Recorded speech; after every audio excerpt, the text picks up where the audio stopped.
waaye ci lu xew assemblée nationale avènement yi ci mujjee xew mooy commission d'enquête parlementaire ak proposition de loi constitutionnelle ba nga xam ne moo indi coow li yëpp moo indi fitna bi yëpp di wax ni rek di rappeler que en août 2023 indi woon nañu au niveau de l'Assemblée nationale ay propositions yu jóge woon ay conclusions yu jóge woon ci dialogue national bi indi ko révision constitution article 29 de la constitution indi woon fa ay modifications sur le code électoral loolu bañ ko indee bañ ci waxtaanee également suñuy leaders yu bokk ci coalition Yewwi Askan Wi dañu defoon ay propositions d'amélioration muy ci règlement intérieur bi lu ñuy woowee ay amendements pour que élection bii di ñëw élection 25 février bi mun a nekk une élection transparente mun a nekk une élection démocratique mun a nekk une élection inclusive parce que alerté woon nañu gisoon nañu luy ñëw aussi bien ci proposition ñu defoon ci parrainage bi ci proposition ñu defoon sur l'éligibilité article 57 également ak ci proposition yi ñu defoon ci processus électoral bi à l'époque ba ñu defee amendement ya ñu demoon ca dialogue national bi dañu rejeter purement et simplement les amendements ñu ne soxla wuñ ko parce que jàpp nañ ne proposition yooyu ay proposition yu baax la déggoo nañ ci am nañ ci consensus donc duñ ci changer virgule te ci proposition yooyu fa la tirage au sort jógee tirage au sort muy naan loterie ñoom ñoo ko indi dugal ko ci code électoral bi ci proposition yooyu fa nañu créer la commission de contrôle des parrainages ba pare dénk ko conseil constitutionnel sans aucun garde-fou amul dara loo xam ne teg nañ ko pour xool naka nañuy superviser liggéey boobu naka nañuy fexee composition commission de contrôle de parrainage boobu mu nekk une commission boo xam ne ce sera une commission indépendante impartiale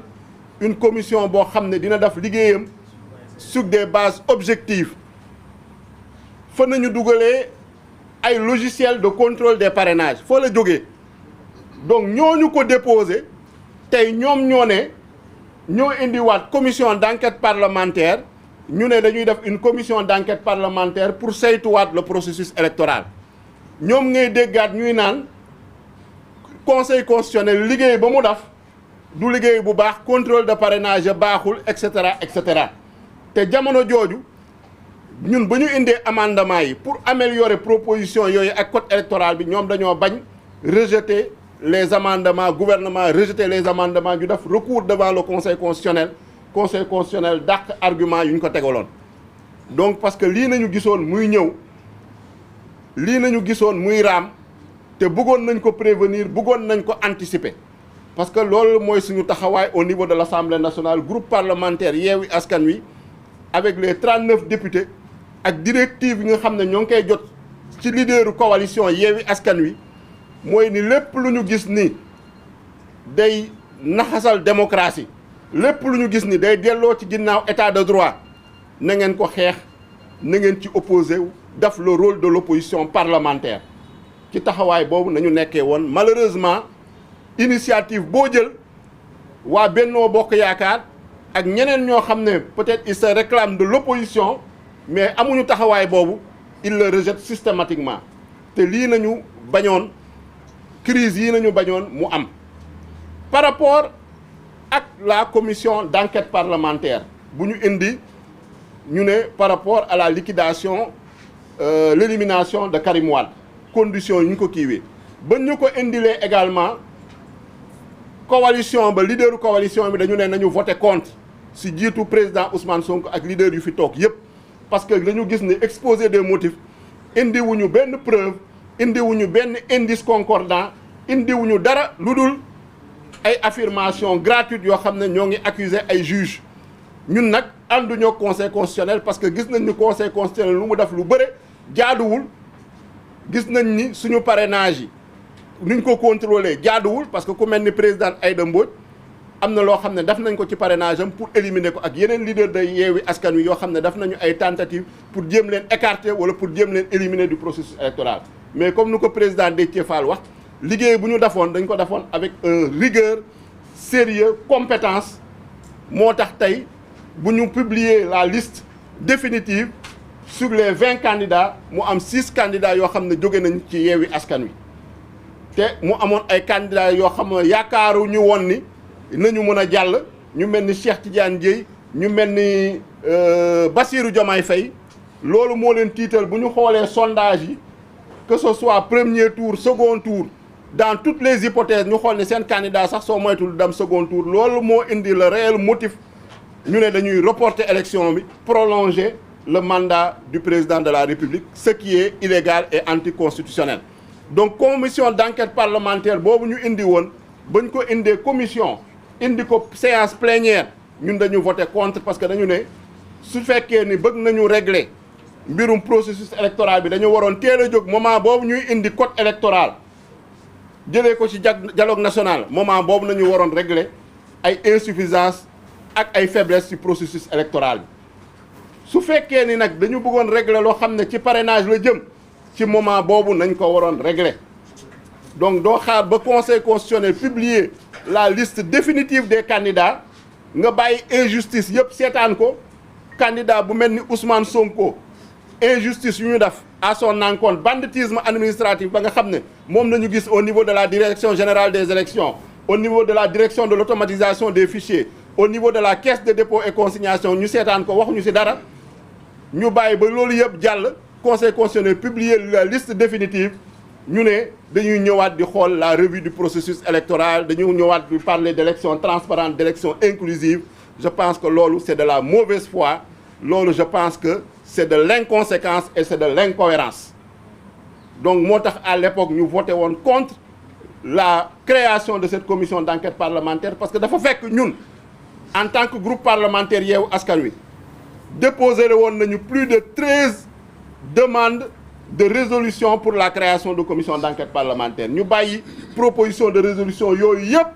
ñoom résolution boobu ñu présenté en moins de 48 heures ñu ñëw examiner ko yóbbu ko commission indi ko séance plénière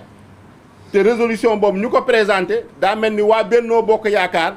ak seen groupe parlementaire ñoo gënoon sawar ko porté ko que ñoo xam ne ñoo présenté woon résolution boobu muy waa Parti démocratique sénégalais te boobu déjà ñoo ngi dégg ñuy wax report parce que annoncé woon nañ ko nee nañ commission d'enquête parlementaire boobu su defee liggéeyam su jaree ñu reporter élection yi dañ koy reporter su jaree ñu arrêter processus électoral bi dañ koy arrêter mais boobu gisoon nañ ni ay caaxaan la parce que commission d'enquête parlementaire boo créé à une semaine de l'ouverture de la campagne électorale kooku fan lay toogee liggéey ba rendre ay conclusions am ba mun a justifier un report mais boobu ñoo ngi préparer seeni plan te gis ngeen ko dégg ngeen tey seen confrère presse yi nee nañ commission d'enquête parlementaire boobu sax arrêté nañ ko parce que déjà depuis bu ñu ko tegee liggéeyul dara musul réunir musul daf dara à part mettre en place son bureau donc c'était des alibis c'était de faux prétextes ñu ñu doon utiliser pour jéem a tromper l'opinion nationale et internationale lu jëm sur la proposition de loi constitutionnelle ba nga xam ne waa député PDS yi ñoo ko dugal également directive yi ñu jot su suñu leaders yi buñ ko jàngatee mooy ñu voter systématiquement contre fermement parce qu'on est contre tout report des élections puisque dara justifié wu ko moralement juridiquement politiquement amuñu benn argument benn motif boo xam ne mun nañu justifier un report des élections ak prolongation mandat président de la République puisque day violer le code électoral day violer la constitution day violer la séparation des pouvoirs dans la mesure où actuellement processus bu ñu toll moment bu ñu toll conseil constitutionnel mooy gérer le processus électoral depuis bu mu génnee la décision définitive depuis ñu valider candidature yi donc conseil constitutionnel su report waroon am conseil constitutionnel moo ci waroon addu te ci ay conditions yu leer nañ nga xam ne constitution moo ko teg te conditions yooyu moment bu ñuy wax ni les conditions ne sont pas réunies. Ils ont parlé de crise institutionnelle. Je vous dis qu'il n'y a aucune crise institutionnelle entre l'Assemblée nationale et le Conseil constitutionnel. C'est vraiment des vues de l'esprit. Le Conseil constitutionnel a ses domaines de compétences. C'est une institution judiciaire, pouvoir judiciaire la bokk. l'Assemblée nationale a ses compétences pouvoir législatif la bokk amul dara loo xam ne amu fa confrontation problème bu fa am kay mooy ne am na ay députés yu bokk ci benn parti ñoom ñu éliminer seen candidat ñu am droit contester ñu am droit ñaxtu ñu am droit également joxe ñoom seen argument loolu ñu nangul leen ko mais amuñu droit perturber chambouler le calendrier électoral sur des bases fallacieuses yoo xam ne di prétexter ay crise institutionnelle te crise institutionnelle amu fa Assemblée nationale moo ngi fonctionner sans problème Conseil constitutionnel moo ngi fonctionner donc il y a pas de crise institutionnelle entre l'Assemblée nationale et le Conseil constitutionnel c'est une crise politique au sein de Benno Bokk Yaakaar APR ak un problème boo xam ne mooy la candidature de Karim Wade au niveau du PDS donc loolu c'est pas le problème de l'Assemblée nationale lu mu ci bëggoon yokk mooy proposition de loi constitutionnelle boobu bañ ko indee Assemblée nationale 14e législature damuy nekk 14e législature ba léegi ñoo ngi doog a examiner une proposition de loi parce que ñaar moo am projet de loi mooy jóge ci gouvernement proposition de loi mooy jóge ci initiative des députés initiative yëpp yu ñu fa jël ñun en tant que député déposé nañu 3 propositions de loi examiner wuñ ci benn mais proposition de loi boo xam ne déposé nañ ko samedi bureau bi examiner ko samedi ñu convoqué le bureau samedi bureau bi examiner ko samedi jébbal ko président de la république joxe avis le samedi même le dimanche ñu convoqué la conférence des présidents pour mu programmer joxe ordre du jour et calendrier dimanche à 11h 11h nañu soog a jot texte bi ñun ñuy bokk conférence des présidents ñu ne ñu commission des lois dimanche à 15h séance plénière bi c'est le lundi à 11h mooy maanaam proposition de loi ba nga xam ne engager avenir u dëkk bi engager le futur de tous les Sénégalais ak loo xam ne lu toll ni élection présidentielle nga bëgg ko plier en 48 heures loolu kenn mësu ko gis mun nañu ne battre na record Guinness en matière d'adoption d'une loi ñun nag bu ñu yeggee commission taxawaay boobu nañ fa am parce que dañu gis ne motifs yi ñu avancé ca exposé des motifs bi du ay motifs yoo xam ne mën na justifier la révision d'une constitution du motif boo xam ne mën na justifier le report d'une élection du motif boo xam ne mën na justifier la prolongation yokk mandat président de la République te dafa violer constitution bi en ses articles 27 article 30 article 31 ba pare remettre en cause la décision du Conseil constitutionnel mooy décision définitive ba nga xam ne moo établir la liste définitive des candidats donc loolu mënuñu ko woon nangu moo tax ñu voté contre en commission voté également contre en séance plénière loolu mooy doon suñu objectif pour voter contre en séance plénière mais mayuñu ko puisque séance plénière ba ñu ñëwee dañu ñëw commencer poser les questions préalables loolu article 74 du règlement intérieur moo ko maye question préalable mooy loo xam ne balaa ñoo dugg ci fond wu texte bi dañuy laajte ay questions yoo xam ne suñ ko résoudre maanaam texte bi kenn mënu ko examiner sur le fond loolu nañu def au niveau de l'Assemblée nationale ba ñu paree ci question préalable député Yewwi Askan Wi ne léegi nag dañuy def ay observations sur le rapport ba pare soog a dugg discussion générale parce que règlement intérieur u Assemblée nationale noonu la tegee procédure en séance plénière ñoom ñu bañ ñu ne duñ ñu bàyyi ñu débattre dañuy def lu ñuy woowee le vote sans débat le vote sans débat nooy mun a defee révision constitutionnelle ne da ngay def le vote sans débat ñu ne nag loolu duñ ko seetaan duñu bàyyi Assemblée nationale muy salfaañe le règlement intérieur continuer di violer la constitution à travers un vote sans débat ba nga xam ne le règlement intérieur de l'Assemblée nationale prévoiru ko parce que Assemblée nationale kuréel la boo xam ne dañ fay waxtaan dañ fay délibérer dañ fay débattre moo tax ñu sanc Assemblée nationale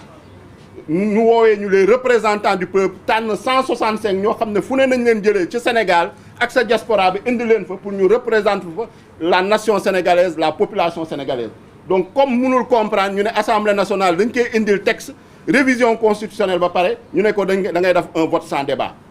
ñu ne loolu nag mënul nekk parce que règlement intérieur bi mayuñu ko da ngeen di ñu may ñu débat su fekkee ni débat yi minuit lay jeex ñun pare nañu ñëwaat suba pare waat nañu ñëwaat gannaaw suba ba fu mu yem après ñu soog a dem au vote loolu nañu bañ menacer ñu ne ils vont faire intervenir la gendarmerie ñun on a campé sur nos positions parce que positions ñu campé c'est des positions de principe pour défendre le peuple sénégalais, pour défendre la nation sénégalaise, défendre la démocratie, défendre l'état de droit. Parce que gis nañu proposition de loi constitutionnelle boobu lépp loo xam ne constitution la lépp loo xam ne code électoral la mu ngi koy violé te loolu tamit mënuñu ko seetaan en tant que représentant du peuple. fa nañu jëlee la malheureuse décision dugal fa GIGN ak gendarmerie expulser député opposition bi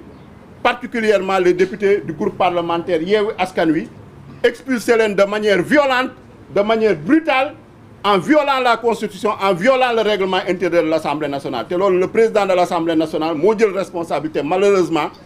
Amadou Mame Diop, il faut le nommer, en complicité avec le groupe parlementaire Benno Bokk Yaakaar et le groupe Liberté, Démocratie et Changement. tere ñu participer au vote. ñëpp di ko seetaan àddina yëpp di ko seetaan. Parmi certains députés, sama collègue bi Ismaïla Diallo, il a été violemment tabassé par des gendarmes. Brutalisé yeneen députés yi jigéen ñi mag ñi ñu brutaliser leen ñenn ñi ñu séquestrer leen man dañ ma séquestrer pendant plusieurs minutes dans un loo xam ne genre cellule la woon pour ñu empêcher participer ñu au vote. Et dans ces conditions ñu bëgg ne ce vote là est démocratique, ce vote là est légal, ce vote là est légitime nga xam ne loolu dara jaaru ci yoon. Non seulement ils ont violé la Constitution sur le fond, mais sur la procédure également bu ñu utiliser pour voter ce texte de loi constitutionnelle dañoo violer le règlement intérieur et la Constitution. bu ñu ci paree nag lu ñu santoon également en rapport avec les leaders de la coalition Yewwi Askan Wi, on a fait un recours devant le Conseil constitutionnel. Dans les meilleurs délais nañu def recours boobu déposer ko te yóbbu ko Conseil constitutionnel pour que Conseil constitutionnel jël ay responsabilités, annuler cette loi qui est contraire à la Constitution. te loi ba nga xam ne qui viole le protocole de la CEDEAO sur la démocratie et la bonne gouvernance parce que suñuy fàttali ko protocole boobu moo ne kenn amul sañ-sañ changer les règles du jeu électoral à moins de 6 mois avant les élections su fekkee ne acteurs yi déggoowuñu seen biir acteurs politiques yi kenn amul droit également modifier le calendrier électoral loolu protocole CEDEAO bee ko wax. Constitution bi nag yaakaar naa ni article 27 leer na nañ kenn amul sañ-sañ yokk mandat président de la République kenn mënu kaa wàññi te Conseil constitutionnel rappelé ne ko en 2016 te article 27 boobu article 103 moo ko verrouillé ba pare ñu jël caabi boobu sànni ko géej kenn mënu kaa laal clause d'éternité, clause d'intangibilité. Donc Conseil constitutionnel yaakaar naa ni moom moo am la responsabilité historique de rétablir le droit moom moo am la responsabilité historique de sauver la démocratie sénégalaise moom moo am la responsabilité historique de préserver le caractère républicain de l'État du Sénégal te suñu requête bu ñu fa déposer loolu nañu ñaan loolu nañuy réclamer ni plus ni moins. Également les candidats ont déposé un recours devant la Cour suprême pour attaquer décret ba nga xam ne Macky Sall moom la jël le samedi pour annuler la convocation du corps électoral le 25 février. Donc lu ñuy wax yaakaar naa ni en tant que groupe parlementaire Yewwi Askan Wi mooy que cette loi-là soit annulée et qu'on respecte le calendrier républicain, que les élections se tiennent à date échue le 25 février 2024 su fekkee ni dañu bëgg dëkk bi dal dëkk bi am jàmm dialogue bu ñuy wax am il faut que ñu respecter le calendrier républicain. yaakaar naa ni looloo fi indi le non respect du calendrier républicain moo indi fitna moo indi xiiroo beeg ŋaayoo bi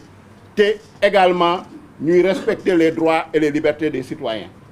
parce que ñoo ngi solidaire ak toutes les initiatives qui sont prises par les syndicats, par la société civile, par le secteur privé, toutes composantes de la nation confondues, étudiants yi di ñaawlu rey yu ñuy rey les jeunes manifestants ak les citoyens sénégalais di leen présenter en tout cas à leur famille suñu condoléances di leen jaale seen famille di ñaan yàlla xare leen àjjana di ñaawlu également exaction yu nekk di commettre actuellement violation des droits et libertés ñu mel ni aar suñu élection prévoir manifestation cet après-midi préfet bi interdire ko sur des bases yoo xam ne tegu ko fenn également coupure internet mobile ma nga xam ne tey amaat na encore muy loo xam ne kenn mësu kaa gis Sénégal. Donc il faut que on retrouve l'état de droit, il faut qu'on retrouve la République, il faut qu'on retrouve la démocratie. Et loolu nag moo ngi dépendrul ci Yewwi Askan Wi, dépendrul ci candidat yi rek, ça dépend du peuple sénégalais dans sa diversité et dans toutes ses composantes. Loolu laa bëggoon wax, je vous remercie.